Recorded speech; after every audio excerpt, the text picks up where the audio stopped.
Okay, guys, welcome to week 7 or week 9, whichever you choose to be viewing this.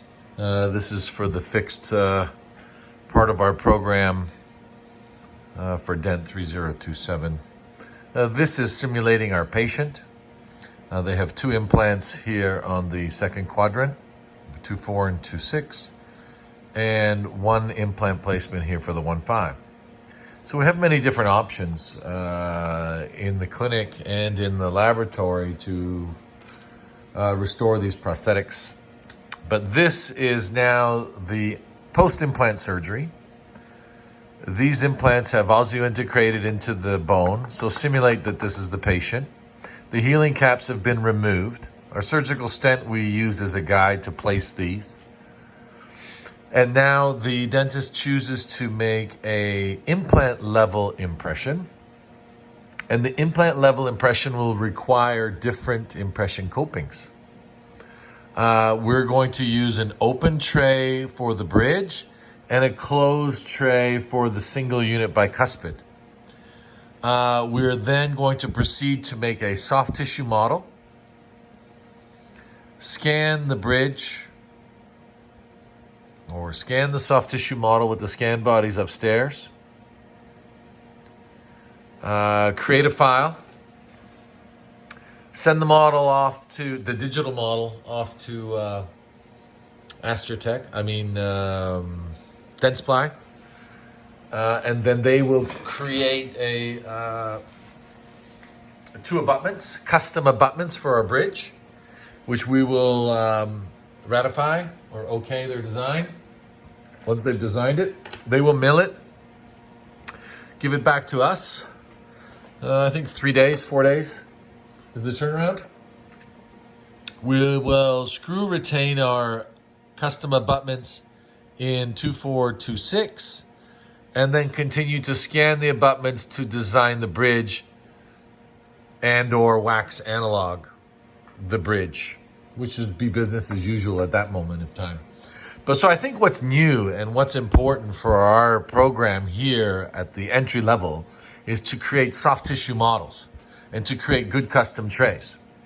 So if I simulate this is the patient, I need a different impression coping. Obviously the impression coping will match the implant system. This is Dentsply's EV, what's the number on it? It's yellow anyways, it's EV yellow. 4.2 millimeter platform, and this comes in different heights, a long one and a short one. Most likely the short one for the back of the arch, as the opening is less vertical space allowed to get the tray over the top of the impression coping. So the healing abutments are removed. Now these are clocked, meaning, let me start at the beginning here. You could take the screw right out of the impression coping. It screws in, then has a little bit of play. As you can see, the hex or octa design, depending on the implant, we can revolve this around clockwise or counterclockwise till it falls into the implant. It'll only go in one way. Once it's inserted into the implant, then there is a screw. You can hand screw it here on top. We have screwdrivers as well. Obviously, you can imagine if this is the patient, there's no way you're going to get this screwdriver in the patient's mouth. That's a vertical dimension of forget it. But there could be contra angle or the handpiece or a smaller one. But you can see this is finger tightened here is fine. We're also going to take another one here, shorter or longer. I think I have the same length, but we'll use a shorter one. And then clockwise till it gets in place. And then you can feel it fall in. Now, this is important to know because we're going to obviously do a closed tray on this side as well. And I don't have a closed tray impression coping. So we'll just say this is the closed tray. It's around that high. And this will be maintained within the custom tray, and this will be open to the custom tray. And I'll show you what that means. The reason why we're going to make an open tray, so these will protrude out of the top of the tray. And this undercut of these impression copings will be retained in the PVS. Now, naturally, to be retained in the PVS, the dentist must release the impression copings, and then they will come off inside the impression. And then you will put the abutment replica, implant replicas on top, and then create a model. So first step first, let's just talk about the custom tray. So we need to have a spacer. It's not imperative that we capture all this soft tissue down here anterior to the, gingival to the anterior teeth. There's going to be no prosthetic here, but we're definitely here on the dentulous side. So let me just simulate that this is our preliminary impression. Now, it's not the patient now, it's the preliminary impression. I'm going to take some wax, and maybe I'll just roll some out here and block out the undercut of the sulcus to start. Okay, I don't want to have any undercuts on this tray whatsoever.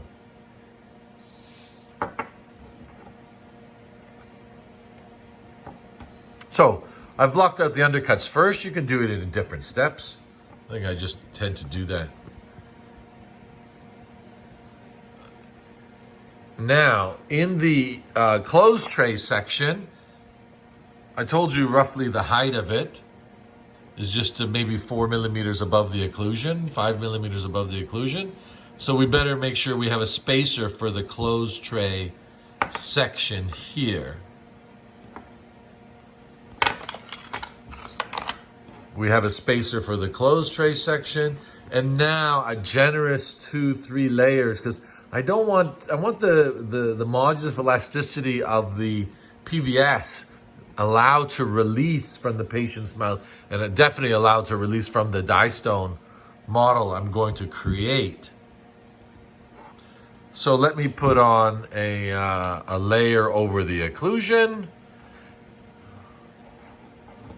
And then I'll join it with my block-out wax.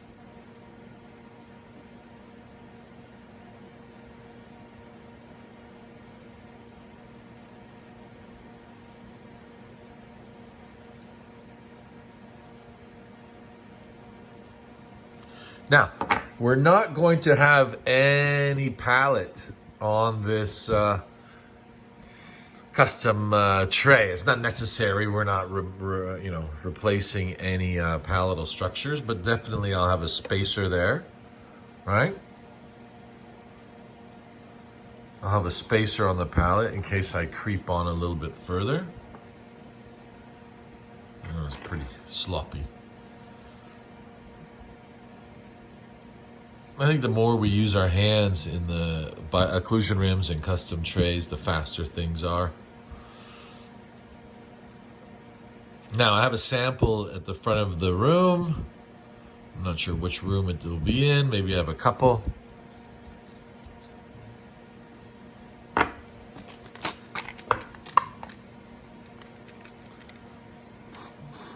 going to smooth this off.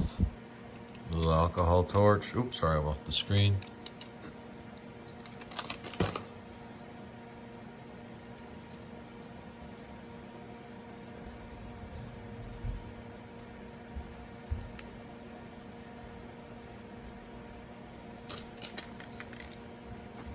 You take care applying the wax. You'll save some time doing this, as I have decided to back end time my wax up. Need a little bit more block out here. No undercuts, please, of the tray.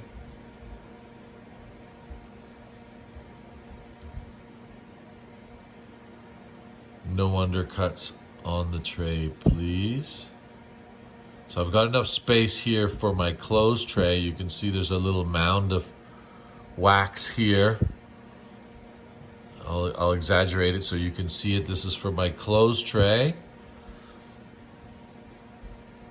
And the other side for the open tray. You don't need to go down here, but if you have extra wax and you feel so inclined, you go ahead. But I find if the student puts wax there, then you'll put light cure there too.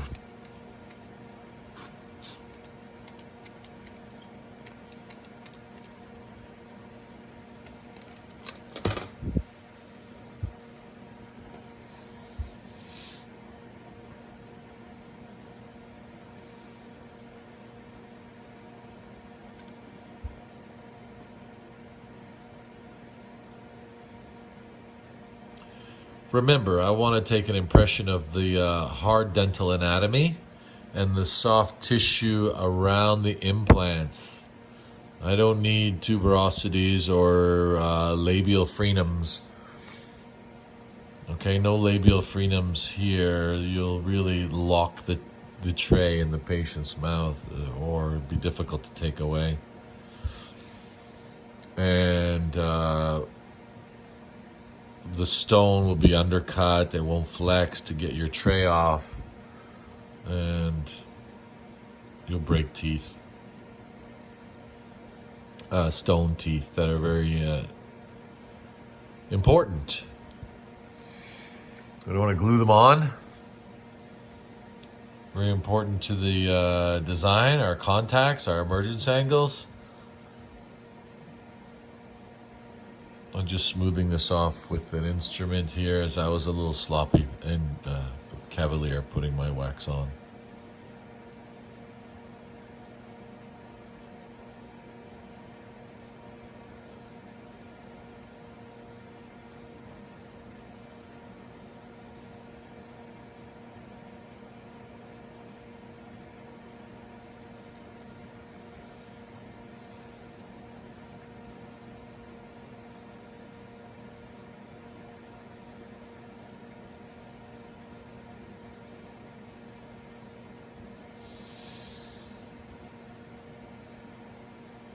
For my closed tray. So and then here will be an open tray. My bridge is from here to here. You can mark it on the preliminary model if you wish, if you've lost, let's say, dimension. Now this open section will leave, wider than we need because we're not really privy to the angle of the implants. Just for argument's sake, if this impression coping is this way and this one is out this way, we need to have that tray open to access these impression copings. Now this is obviously extreme, but just to give you a visual.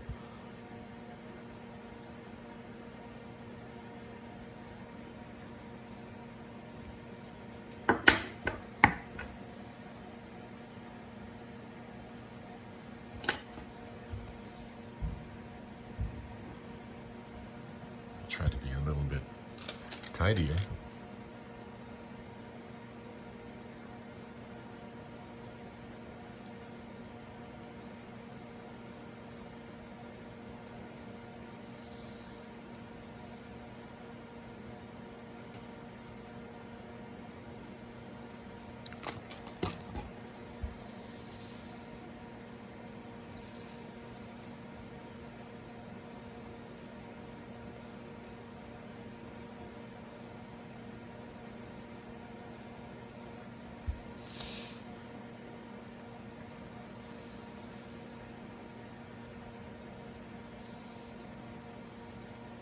Now, this is just a diagnostic tool, the tray, but a very useful instrument in taking the impression without a satisfactory impression.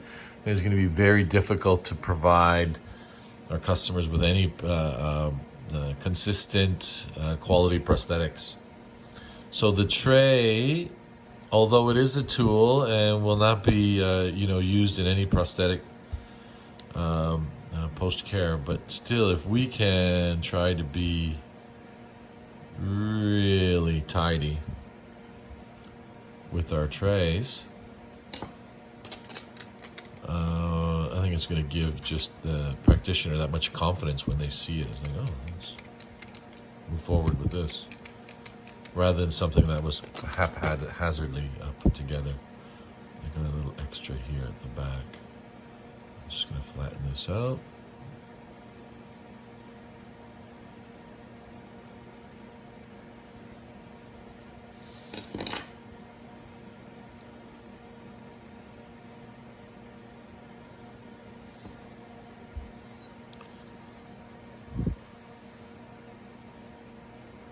Now, if this is just without editing here, if you want to fast forward, it's fine. Just smoothing out wax. But I'm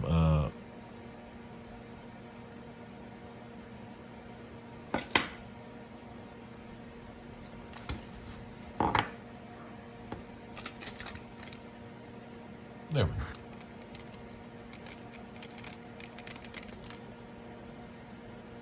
So again, simulation that this is my preliminary impression, and then I'm going to make a custom tray of an implant level impression. This will be a closed tray, this will be an open. Normally you wouldn't do both on the same impression, but this is cool. I'm trying to give you all the different options.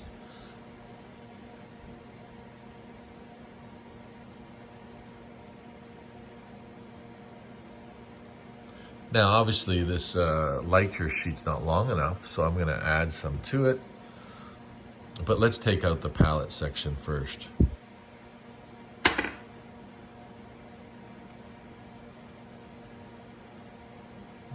I think the lingual side's satisfactory.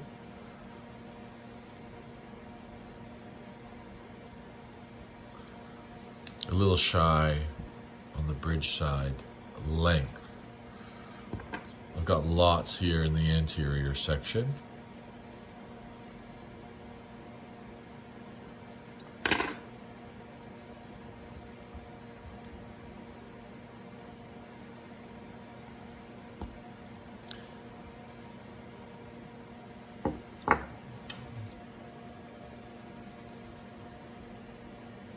Now I have a tendency to add a little extra because I don't want to add after, and then I'll trim to the desired length, desired thickness.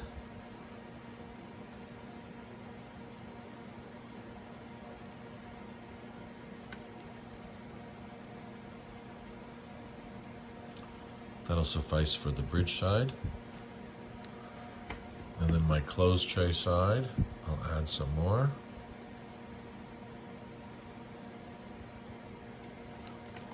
I'm going to stitch this together.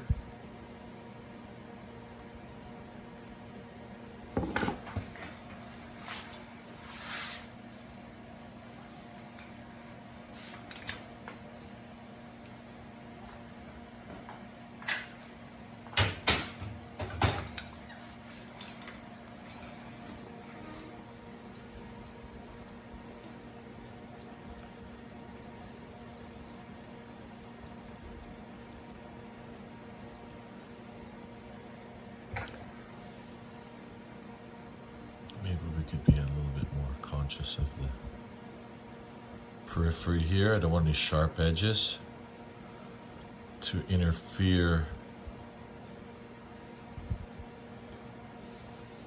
with the patient's comfort. Now naturally we're going to get a roll, probably not border molded, but we're probably going to get an excess roll of material here in the front section around the sulcus. Possibly in the posterior. Let's see if I can add just a little section here. I'll probably trim it off, but just to be on the safe side.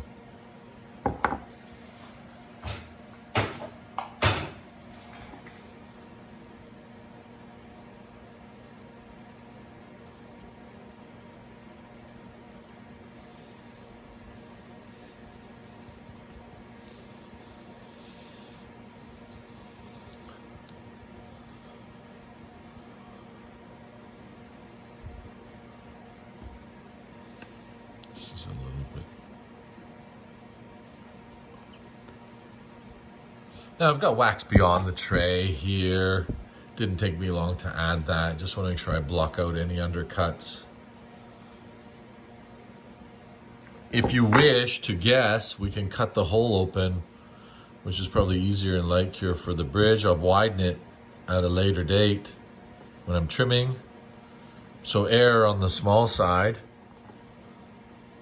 And then you can open it up once you have a better idea exactly where your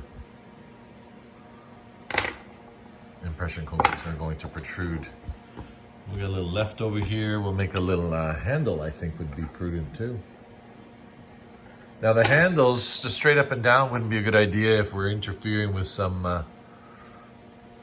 occlusion from the lower anterior. So possibly something a little bit more, kind of completely different from dentures.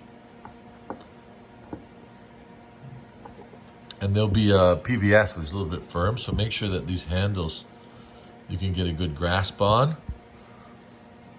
I can practice myself, simulate if I was the practitioner. And I'll fuse it together, make sure there's no cracks, seams, symmetrical, not too weak. I mean, this is probably your own version of imagination in the custom tray is the handle. I guess that's your artistic expression. Obviously some acrylic finishing. And then we'll come back and I'll show you the finished trimmed product. We can keep running actually. We can keep running and we'll have a discussion.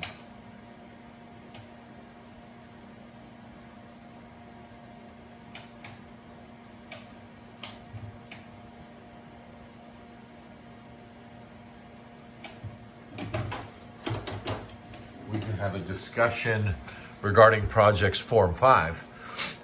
So we've also have a couple other projects that we're going to use a open tray. This is the patient's case. I'm just finishing off the last model, so we have one in each classroom. Because this semester we have 4 classrooms. I think I only have 3 models. And we're going to do an open custom tray and make a soft tissue model for tooth 1-1. And we're also going to make a custom tray and soft tissue model for 2-6. There's a lot of model work, but that's really the most important thing in implant.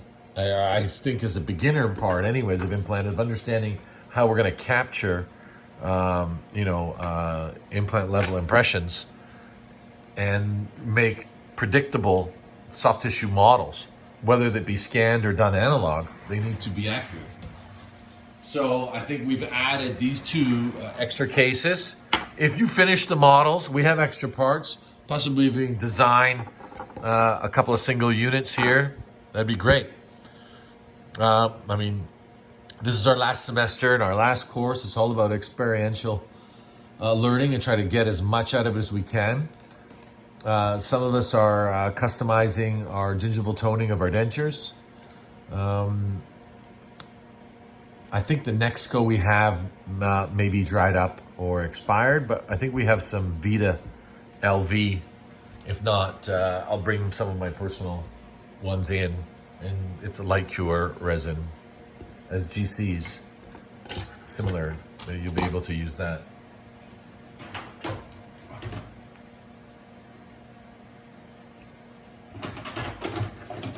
Just checking the light cure.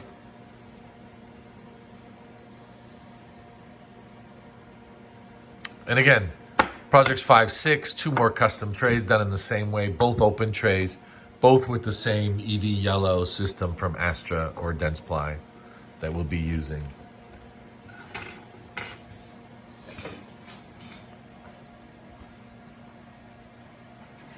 So you can fast forward the video at this stage if you want to wait for the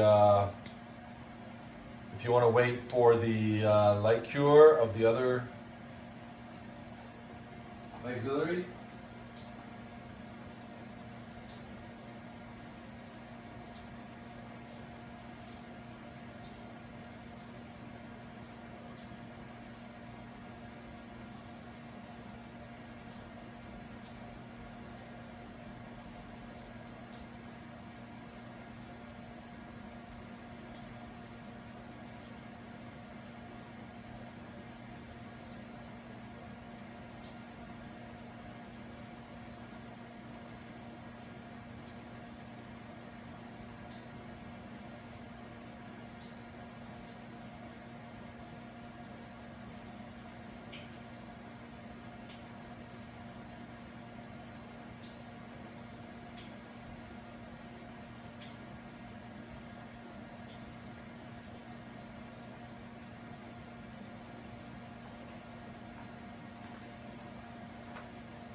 Just checking the light cure.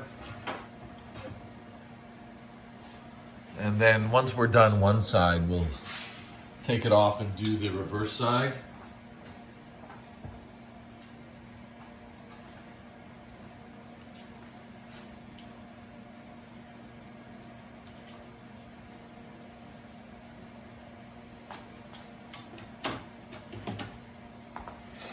I'll remove the wax, block out off our preliminary impression.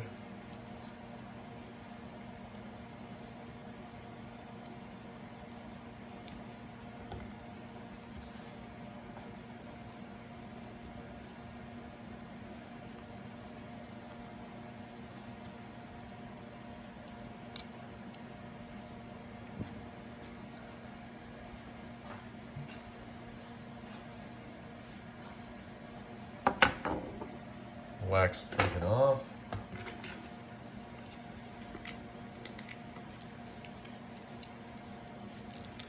And then we'll discuss the tray in one moment. So we have our light cure tray completed here. All that's left for me to do is relieve the sharp edge borders, open up the open window here. So now let's go back and simulate once your tray is done. This is the patient. Again, the impression copings only go in one way. I'll find home. I'll screw it in. You can feel it kind of drop in if you just slowly